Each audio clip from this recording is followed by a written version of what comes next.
माते या नगरामध्ये काय येणं केलं माते? बोला माते. ए बाबा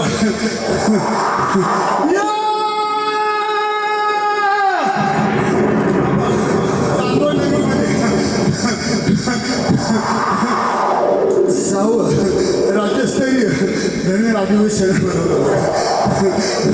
त्या अधिवेशनामध्ये बाबा मी माझ्या पुण्यस्वरूप आई देवी बोरकरांना नतमस्तक होण्यासाठी आलो.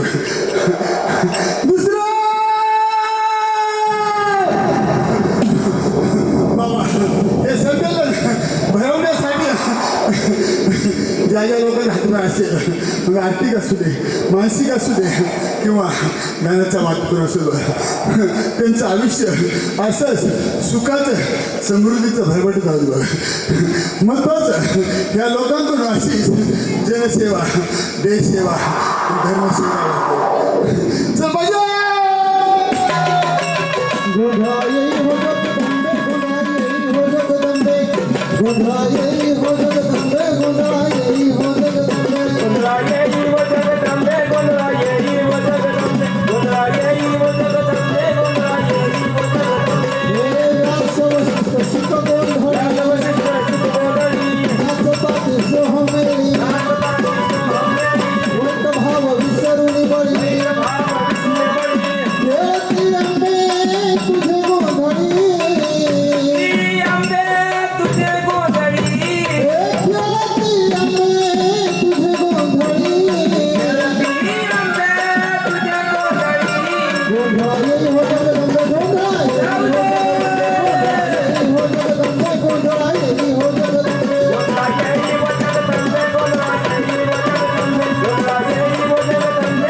एवढ्या क्रोधित का झाल्या माते तुम्ही? बोला माते.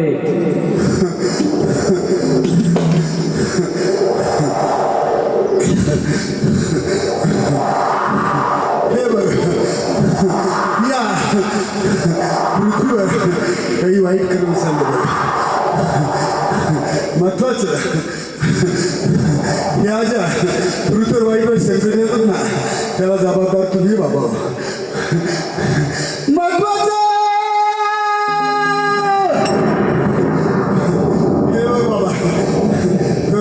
असं मोठं संकट आलं त्याला जबाबदार तुम्ही बाबा. दुसरं आज उन्हाळा पावसाळा हिवाळा सगळे ऋतू संपले बघा. फक्त 12 महिने पावसाळा चालू झाला होता. याला कारणीभूत तुम्ही बघ बाबा. याचं कारण बाबा तुम्ही आपली जन्ममाता गोमाता गोमाता आणि भूमाता या तिन्ही मातांचा तुम्ही अपमान केलाय बघ. आजच्या काळामध्ये आईला आई म्हणायला कोणी तयार नाही बघ. बहिणीला बहीण म्हणायला कोणी तयार नाही बघ. महत्त्वाचं आपण जास्त उत्पन्न घेण्याच्या नादामध्ये आपल्या धरती मातेला हल्लास करून टाकलं बघ. पाहिजे तेवढे खतं पाहिजे तेवढे औषधं पाहिजे तेवढे फवारणी देतो. त्यामुळं तुमची एक म्हणजे तुमची जन्मदाता मा हिचा अपमान झाला बघ. धर्मी मातेचा अपमान झाला. सर्वात महत्त्वाचं आपला देश आपल्या देशामध्ये 72 काहीच्या पोटामध्ये त्या सगळ्या 33 कोटी देवांचं वास्तव असतं बघा. आजच्या काळामध्ये माझ्या गोमातेला फुल्यान कट्ट्याला घाण्यामध्ये नेलं जातं बाबा. या तिन्ही संकट या मातेचा अपमान झाल्यामुळं हे सगळे संकट येते बाबा.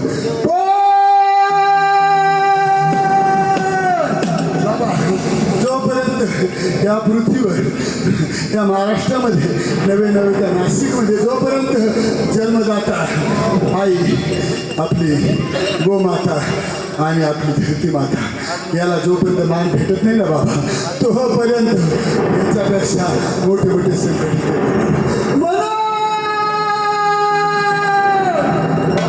तुम्हाला विनंती आहे इथून जर तुम्हाला वाचायचं असेल तुम्हाला जीवन चांगलं जगायचं असेल तर या तिन्ही मातेला सन्मान द्यायचं शिका. नाहीतर तुमचा अंत बेकार झाल्याशिवाय राहिला नाही.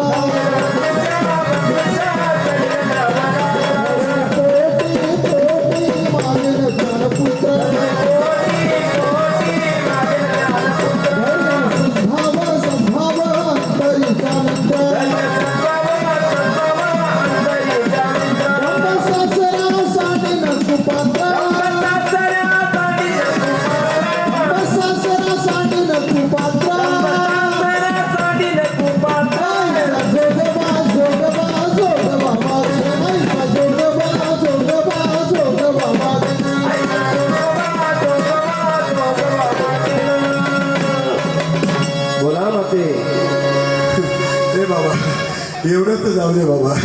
पण या कलियुगामध्ये आणखी मोठं पाप चाललेलं ते म्हणजे स्त्री भ्रूण हत्येचं पाप चाललेलं. म्हणजे फुल्या हे लोक स्त्री भ्रूण हत्या करतात. जर स्त्री भ्रूण हत्या थांबल्या नाही बघ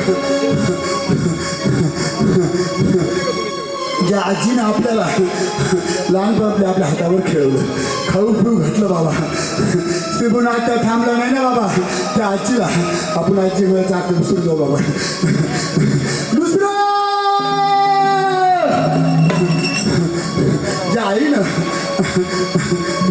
आपल्याला 9 महिने 9 दिवस आपल्या उदरामध्ये राबवलं लहानचं मोठं केलं रक्ताचं पाण्याचं रक्त केलं रक्ताचं पाणी केलं आपल्याला जन्म दिला लहानचं मोठं केलं ही सगळी प्रॉपर्टी आपल्याला दिली. आपला सर्वात पहिला गुरु असून आई बाबा. बाबा श्रीमंत आता थांबलं नाही ना तर तुम्ही त्या आईला माती म्हणायचा हक्क विसरू दो बाबा. मातेचा हक्क विसरू दो. दुसरं महत्वाचं या बहिणीनं आपल्या हातावर राखी पौर्णिमेला राखी बांधली बघ. नवे भाऊबीजेला तिने आपला ओवाळलं बघ. जर श्रीमंत आता थांबलं नाही ना बाबा तर बहिणीला आपण ताई म्हणायचं हक्क विसरू दो बघ. दुसरं महत्वाचं ज्या अर्धांगीने आपल्या सगळं लग्न केलं बाबा, आपला आई वडिलांना सोडलं, आपल्या माहेरी आणि सासरला आली, आपला संसार केला, आपल्याला प्रत्येक सुखदुःखामध्ये आधार दिला बाबा. पण श्रीगुरु आता थांबला नाही ना बाबा, तिला आपण पत्नी माझा हक्क विसरून जाऊ. महत्वाचं बाबा, हे बघ, ज्या मुलांचं लग्न झालं ना त्यांचा विचार संपला बाबा. पण ज्या मुलांचं लग्न झालं नाही ना, जर श्रीगुणाचा थांबला नाही त्या मुलांना कधीच लग्नासाठी मुलं भेटणार नाहीच बाबा. म्हणून